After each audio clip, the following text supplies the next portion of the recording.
कांग्रेस अध्यक्ष मल्लिकार्जुन खड़गे ने आशंका जाहिर की है कि पीएम नरेंद्र मोदी अगर फिर से चुनाव जीतते हैं तो यह देश का आखिरी चुनाव होगा।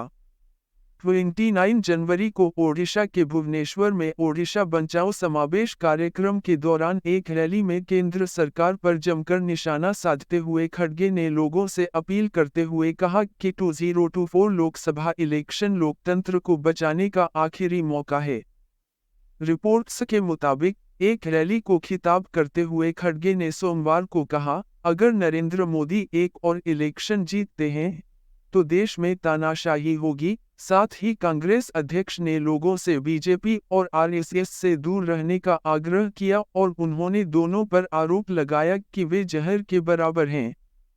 अगर चाहते हो तो डेमोक्रेसी बच सकती है, अगर आप नहीं चाहते हो, गुलाम रहना चाहते हो तो फिर आपकी मर्जी। क्योंकि पहले तो गुलामगिरी करके आए ब्रिटिश के जमाने में, और ये एससी एसटी ओबीसी वालों को भी मैं ये कहना चाहता हूं, अरे हमारा देश तो गुलाम था, लेकिन आप लोग गुलामों के गुलाम थे। क्योंकि जितने अमीर थे, अमीरों के पास इन्हों काम करते थे गुलाम, अमीर लोग ब्रिटिश के गुलाम थे, तो वो एक के गुलाम और ये गरीब लोग गुलाम के गुलाम उनके पास काम करते थे। इसलिए सोचो भाई, फिर से आप गुलाम बनना चाहते हो, फिर से आप शिक्षण से दूर रहना चाहते हो, फिर से आप जो आपको हक मिला है नौकरी का वो जो छीन ले रहे उसको आप मानते हो। देखो, देश में आज भी 30 लाख वैकेंसीज है और 30 लाख वैकेंसीज मोदी भर रहे नहीं। रेलवे में है, पोस्ट ऑफिस में है, पब्लिक अंडरटेकिंग में है, टीचर्स में है, सेंट्रल स्कूल्स में है, सैनिक स्कूल्स में है, ये सब में है।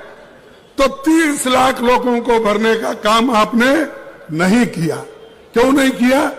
कि इसमें एससी एसटी ओबीसी ये लोगों को हिस्सा मिलेगा, वो लोग नौकरी आएंगे, वो लोग नौकरी के पक्के हो जाएंगे। तो इनको जैसे थे 1947 के पहले वैसा ही रखने के लिए मोदी जी ये चाल चल रहे हैं। और एक बात मैं कहूंगा, एक मोदी साहब की एक आदत है झूठ बोलना। आप कोई दूर दूर रह के कोई बीजेपी या बीजेडी के लोग सुन रहे हैं तो मैं आपको पूछना चाहता हूं, 2 करोड़ नौकरियों का वायदा किसने किया? अब कम से कम 20 करोड़ नौकरियां होना था, दिए आपको नौकरी। फिर बोल रहे हैं, आज पेपर तो आप रोज पढ़ते हैं, पेपर में हेडलाइन क्या है? मोदी की गारंटी। मोदी की गारंटी क्या है? 2 करोड़ नौकरियां नहीं देना। ये मैं झूठ बोल रहा हूं? उन्होंने बोला 15 लाख काला धन बाहर से लाके आपके जेब में डालूंगा। डाले? फिर कौन झूठ बोल रहे? अरे जोर से बोलो ना, कौन झूठ बोल रहे? मैं झूठ बोल रहा हूं, राहुल गांधी झूठ बोल रहे, सोनिया गांधी झूठ बोल रहे।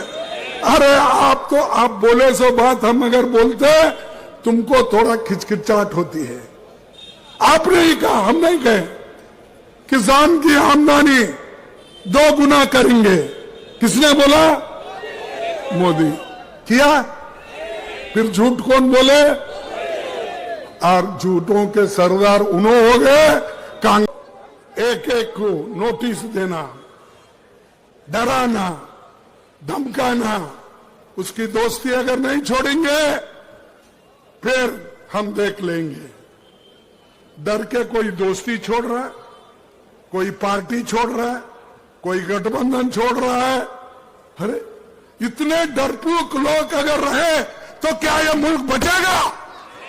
क्या यह संविधान बचेगा? क्या यह डेमोक्रेसी बचेगी? इसीलिए ये आखिरी चांस है आपको। वोट देने का। इसके बाद कोई वोट नहीं देगा, क्योंकि ये पुतिन, रशियन पुतिन का जो प्रेसिडेंट इलेक्शन होता ना, वैसा ही होते चले जाएंगे। ध्यान में आ रहा आपको? इसके बाद नो चुनाव, उन्हें अपनी ताकत के ऊपर वो चलाएंगे, चुन के आएंगे, 200 लाएंगे, 300 लाएंगे, 400 लाएंगे, 500 लाएंगे। अगर हमारी सब 543 है तो उसको बढ़ा के फिर 600 भी बना देंगे। तो ये संविधान की रक्षा करना, डेमोक्रेसी की रक्षा करना, इलेक्शन बार बार होना, चुनाव होना, इसकी जिम्मेदारी आपके ऊपर। आशा है ये कार्यक्रम आपको पसंद आया होगा। इस वीडियो को ज्यादा से ज्यादा शेयर करें, लाइक करें और कमेंट करके बताएं आपकी राय क्या है। और अगर आपने हमारा यूट्यूब चैनल अभी तक सब्सक्राइब नहीं किया है तो तुरंत इसको सब्सक्राइब कर लीजिए और बेल आइकन भी दबा दीजिएगा, ताकि अगली जब वीडियो अपलोड हो तो आपके पास इसका नोटिफिकेशन पहुंच सके। और अगर आपने हमारा फेसबुक पेज फॉलो नहीं किया है, फेसबुक पेज को भी फॉलो करें। धन्यवाद।